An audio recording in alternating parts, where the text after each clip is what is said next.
Greetings, peace and safety, my brothers and sisters, my witches, my Wiccans, my assassins, my fellow celestial beings. Tonight, we will be doing another entry into the dark current, into understanding the dark current of the night, understanding the lunar energies. In this entry, we will be talking about the deities associated with the dark moon, the lunar moon, and the night energies, and different ways to invoke them, different deities that you can work with to help fuel and power your workings. I will be referring to my Dark Shadow Current Grimoire, foreword by Matt Oren. Kate Frawler is the author of Blood and Bones, a beautiful grimoire I use. It's helped me really understand a lot of the shadow current, the night energy, and the lunar energy. So let's begin. Dark moon energy comes into our lives in many forms. The faceless Grim Reaper, as we all know, the skeleton with the scythe, the fearsome hag witch that we all know and seen in many movies, including maybe Hansel and Gretel. Probably seen that version of the witch, more like a hag. The grinning skeleton riding a black horse. The dark moon energy also has many names. Working with the deity is something that many new witches fear. I've often felt concerns about angering the deity, invoking the wrong one accidentally. See, something about me though, I don't know. I think from my ancestry, a lot of the Africans, the Italians, the Spaniards have always worked with deities and shamanism. So naturally, working with deity naturally came to me, and I've always held respect for all energies. So I guess it never came. And I always do research on your deities that you wish to invoke. I always do thorough research on the deities that I'm seeking to invoke as well. So all that's always just come naturally to me, but that doesn't come naturally to everyone else. So those are just some foreword by Nero, Altaïr, her son, Lilith Knox. When choosing a deity to work with, do research about them and learn what they like, learn what you can offer them, because when you're working with a deity, you're essentially asking them for a favor to help with your workings. And it's always good to give back tribute. It's like asking a friend for a favor. You want to give back to them. You know what I mean? Because they did you a favor. It's the same as working with any deities in your workings or deities of the night. While some would have you believe that all deities are loving parental figures, who only have your peace and happiness at heart, that's not really always the case. Which is true, so that's why it's always good to know the deities you're invoking and not just invoke any deity that you hear about. And then do a good amount of research on the deity so you know the energies that you will be expecting when you choose to invoke that deity. In most of the workings in this book, you can focus on the power of the dark moon, or also the new moon, when the moon is completely in darkness. For those who struggle with this abstract idea, and I'd rather give the energy a face or a name, which helps some people connect it better in their minds. Here's a brief list of deities associated with matters of death.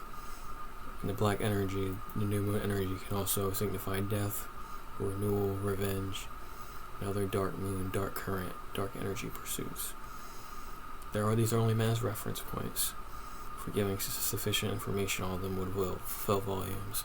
And that's why it's good to intrigue and do much intriguing and searching of the information yourself, which is out there through books, through the internet, and through all mediums, so you can really see if the deity you're invoking is best for you.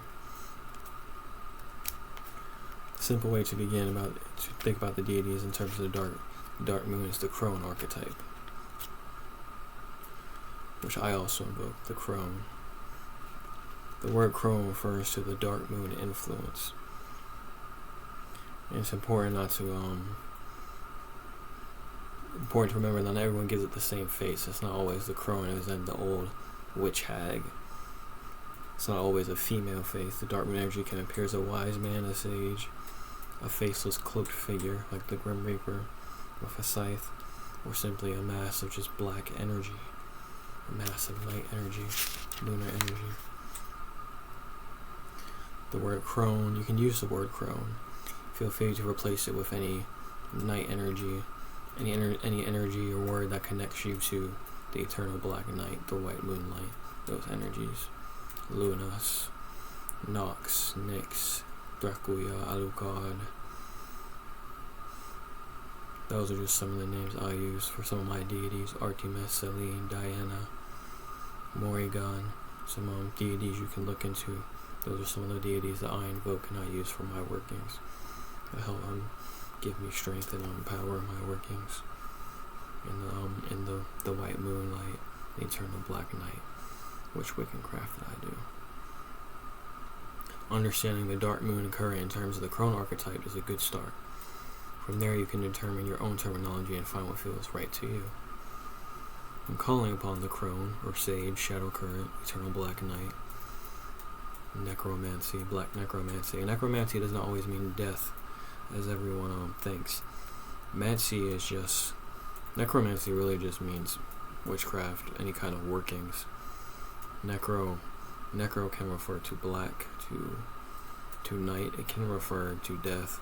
But mancy is just any kind of working. Lunar mancy, lunar workings. Night mancy, night working. Mancy, just think of mancy as a term for a craft, any kind of craft.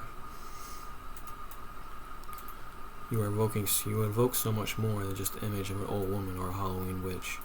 When you evoke the crone, when you evoke the night current, you are stirring up and embracing the primeval, dark energies of the moon and of the night, the very essence of the night, the nature of darkness, the sleep of the winter. You are welcoming the primal ancient energy of death, destruction, regeneration, and the unknown element of the ether of the black of growth.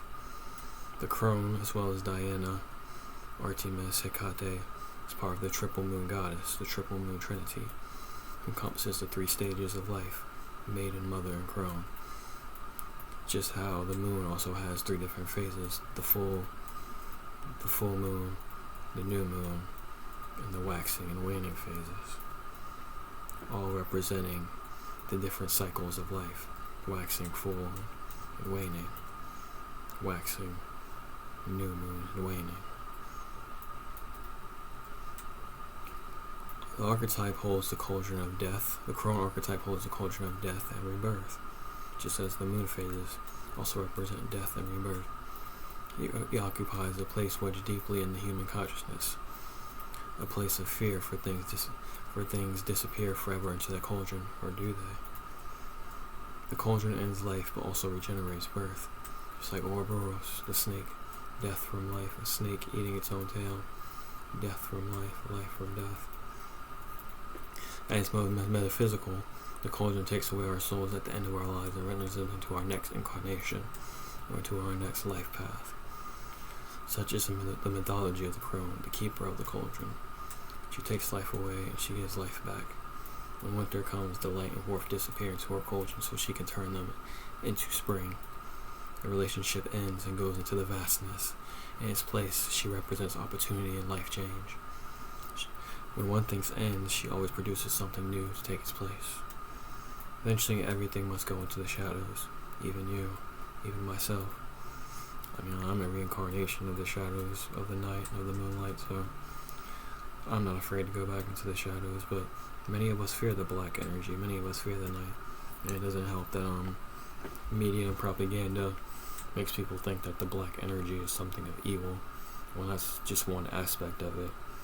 And also people can invoke the energy of the energy of light for just as evil as well. No one energy is just evil, especially not the black energy. There's so much more. There's a shadow side and light side to everything. And it's not even, when I say shadow and light, it doesn't even mean just like a light, a good and a bad. Think of the shadow and light side as just two different aspects, like a negative and positive charge. A negative charge isn't a bad charge, it's just another kind of energy. Just think that there's always multiple energies, multiple different frequencies and resonances within that one energy. Just like a tarot deck. They're all one energy, they're all made, we all are multiple arcanas, multiple different personas in the tarot deck, but it's all one energy of the whole tarot deck. The cauldron takes away our souls at the end of our lives, renders them into our next incarnations. So we keep going. Energy can never be created nor destroyed. It's always been here. And once our energy leaves from these physical vessels, our energy will keep going. Death is nothing to fear, just as life is nothing to fear. The crone rules over the ultimate unknown, death. She rules over the cold season, when fields are dormant and trees shiver barren against the dark sky. She is the moment when the wolf closed the deer. She is disease, accidents, and killing. She is our own death and the death of everyone we know. She is all the deities she represents, that brute force and merciless attack. In artwork, they're often portrayed as strong and vicious, usually bearing weapons and wearing armor, some carrying grisly trophies of their conquest. Some examples of when the gods and goddesses of war can be called upon are in court cases, beating a rival for a job, promotion, or recognition, winning the heart of your beloved, and even against physical illness that you are warring with. They can also be called upon for protection. Some other deities you can think about working with, maybe do research on to see if they would go well with your dark moon energies, your lunar moon energies, and invoking them. And these are just also deities of protection and of battle. Horus, the Egyptian sky god, as the elemental witch as well. Besides the celestial energies, I also invoke the sky, the air, the storm. So I work with Horus, the Egyptian sky god and protector of the pharaoh. Ares, the Greek god of war. I also work with that deity as a warrior. Greek god of Ares, known as Mars to the Romans. Encapsulates courage, masculinity, and law. A good deity to work with if you're passionate and want more of a warrior deity, goddess to work with. Odin, the Norse god of war. Thor, the Norse god of thunder and lightning. Montu, the Egyptian god. Sometimes shown for bull's head, and other times with falcon's head. I'm gonna have to look into him. I'm a Taurus sun, Libra moon dominant, but I often see the bull invoked in live deities, and I've always found a kindredness to that.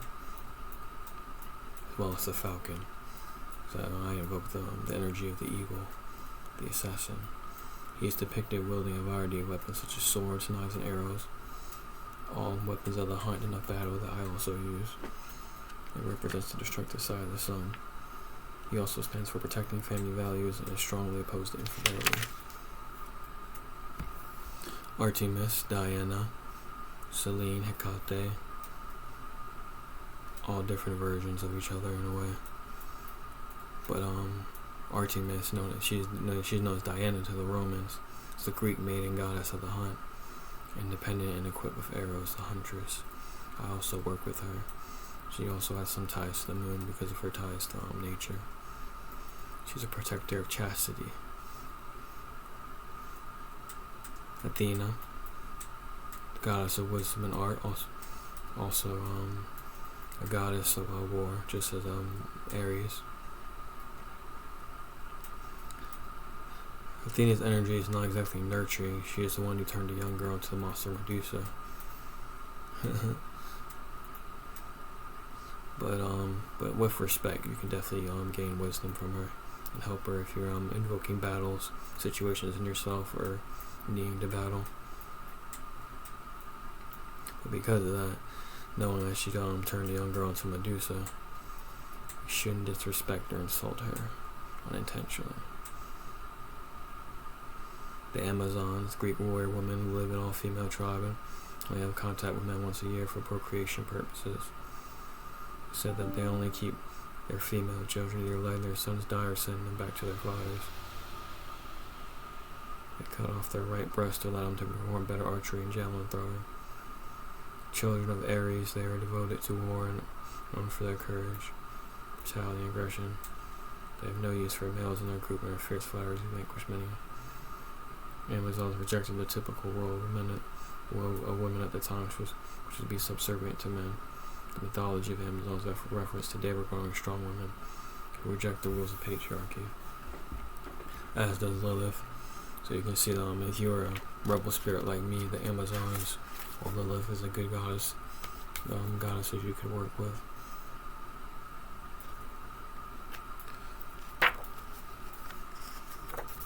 See what else I can we can cover in tonight's chapter. Those are just a few goddesses. Hecate, she's also a triple moon goddess of the maiden, the crone. Just as Diana is as well. She also represented the triple moon trinity, 333. Numerology is quite important. I wouldn't say it's ultimately important in witchcraft, but you see a lot of the parallels between them. The Morrigan, also another beautiful deity to work with. The Morrigan is complex and appears in many different forms. As an old hag in some myths, and a beautiful young girl in others. Sometimes she is a banshee, sometimes a great protector. Her blood-curdling shriek is said to have killed men in their tracks.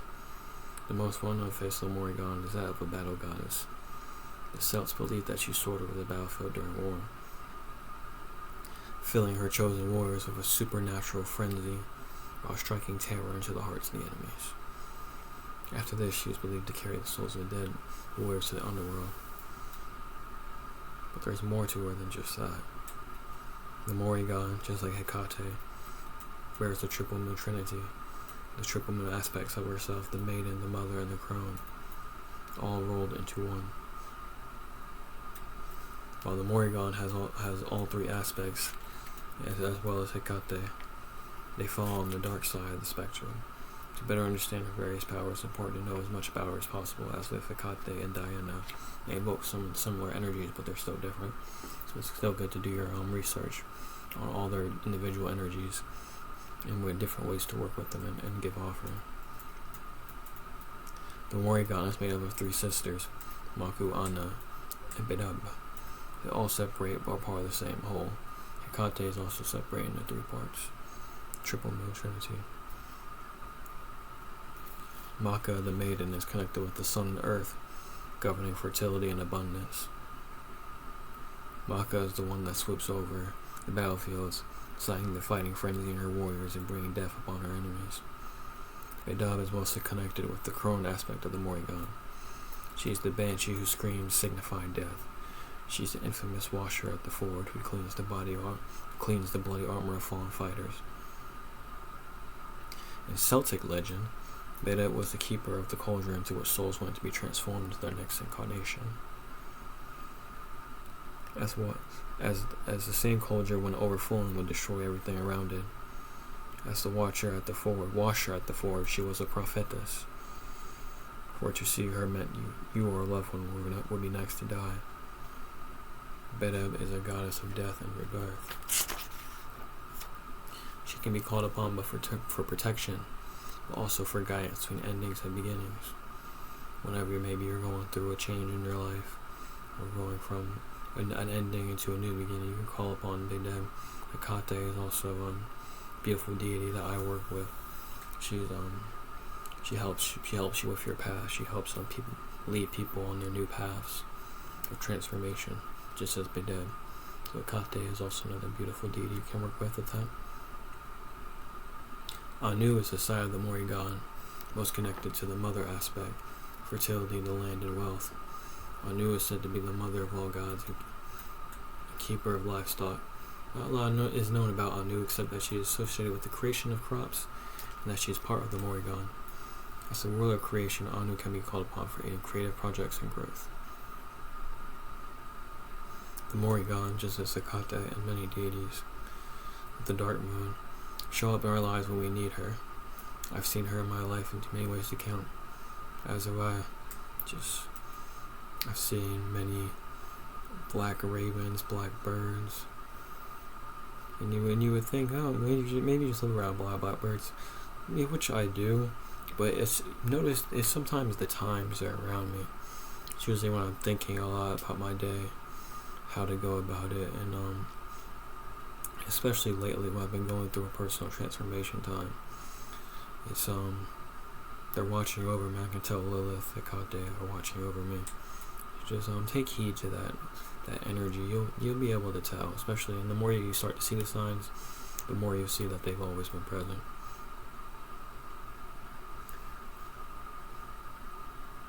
Just as Kate Frawler said, she's acted like a psychopomp, like Budub at the bedside of my loved ones. They pass from the life into the next, helping guide them, helping guide people, helping make them comfortable, and tried to guide them through the transition when they were afraid.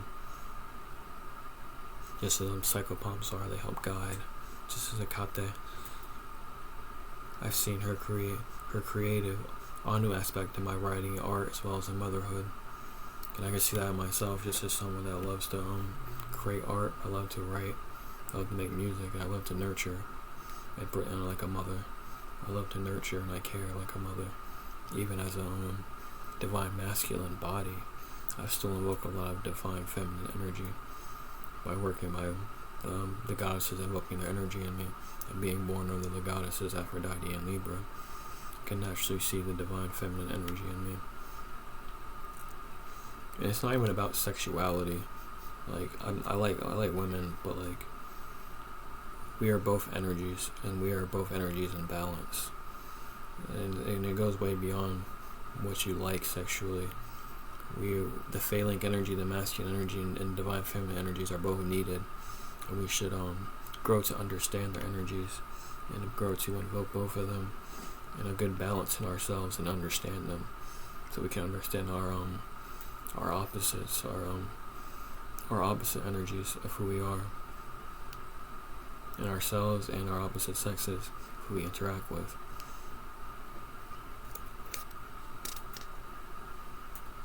Anu's aspect in my writing art, so I said motherhood, nurturing, caring. I've been a maiden like matcha in the most my polar opposite ways. Just so I'm a protector. Right, that's that phallic energy. I mean that masculine energy. Masculine energy, we're protectors, and just how a woman naturally will invoke that same protection energy upon her young. You know what I mean? Women invoke that phallic energy just as much as us masculine. I've chosen my divine masculine body forms. I've chosen my favorite people in this battle of life and protected and encouraged them. Some say that you don't choose the Morrigan, but she chooses you. And that's how I've heard it with Hecate and Lilith. And Diane, I've heard they're rather choosy, which is funny. And that doesn't mean don't try to work with them. You know what I mean? That's still, it's always good to just ask for the permission of it if you don't already see the signs that they want to work with you. But I've always called to the moon, to the night. I've always called to the air and to the earth. So I've kind of known these goddesses have always wanted to work with me. And maybe you can also see that too. Some of the elements that you call to naturally, those are probably some of the god and goddesses that are trying to work with you. So always pay close attention to that, and keep that in mind. Always analyze that. Nothing is by coincidence. My witch Wiccans, my brothers and sisters, my assassins, my beautiful celestial beings. Watch for their signs, and you will find her. You will find them, the deities that wish to work with you. And when they are meant to come, they are meant to come in your life, and she will come, and they will aid you.